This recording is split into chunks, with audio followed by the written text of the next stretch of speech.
You lost control of the situation, Lisa. You even hurt yourself. I had to spend money cleaning up the mess na ginawa mo last night. It wasn't supposed to be like that. Kilala mo ko. Malinis ako magtrabaho. But last night, there was an unexpected complication. And that complication? Magiging problema ba ulit natin yan? I'll take care of Jinho. Don't worry. Make sure of it. We already tied up one loose end with Major Delgado. Huwag ka na magsimula ng bagong problema. Buti na lang at naayos ni Parak ang gulong ginawa mo. Pinalabas lang naman na gang war na lang yung nangyari para wala na masyadong maraming tanong. Hindi naman na kailangan pang gawing komplikadong lahat eh. You're welcome. Natanong mo ba yung mga tao mo kung may nakita silang flash drive? Hindi. Wala. Bakit? Ano ba laman na? It contains a video of me and Ramon na kailangan kong mabawi.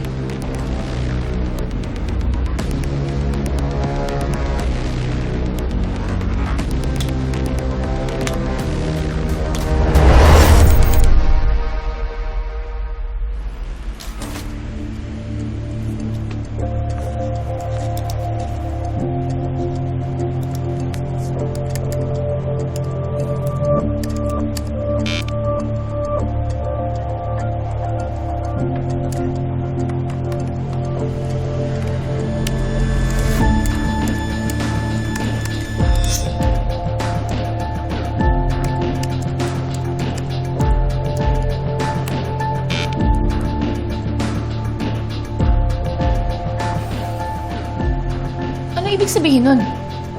Maayos pa ba yung flash drive? Negative eh. Ha? Hindi na ba talaga magagawa ng paraan? Subukan mo kaya ulit. Di ba nga, bilib na bilib ako sa'yo kasi ang galing-galing mo dyan eh. Lola mo pa talaga ako. Pero sige, hanap ako to ng paraan. Kailangan ko lang kasi talaga ng mga maayos pa na gamit eh. Sige Peter, gawa natin ng paraan kasi yan na lang talaga makakatulong kay tatay eh. Huwag kang mag-alala, hanapan natin ng paraan. Alam ko kung gaano ka-importante yan sa'yo, kaya nga ang daming ibang mukso makakuha nito eh. Isipin mo, muntikan tayo mamatay dahil nandito.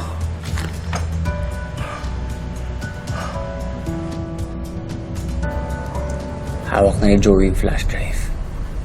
Pero ano? meron pang ibang naghahabol dito. Matik nang mapahamak si Joey. At kahit na nanghingi kami ng tulong, nasira pa rin yung flash drive. Pero kalala mo naman yung anak ko. Gagawa yun ng paraan para maayos yung flash drive. Sinabi ko sa kanya wag nang makialam eh. May pinagmanahan. Pero may mas marami pa tayong problema. Palagay ko may koneksyon sa pulis. Yung mga naka-enkwentro namin kagabi. Alam mo, yan din hinala ko.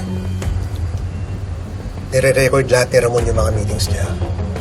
At meron lumalabas palaging pangalan doon eh. Yung code name. Parak.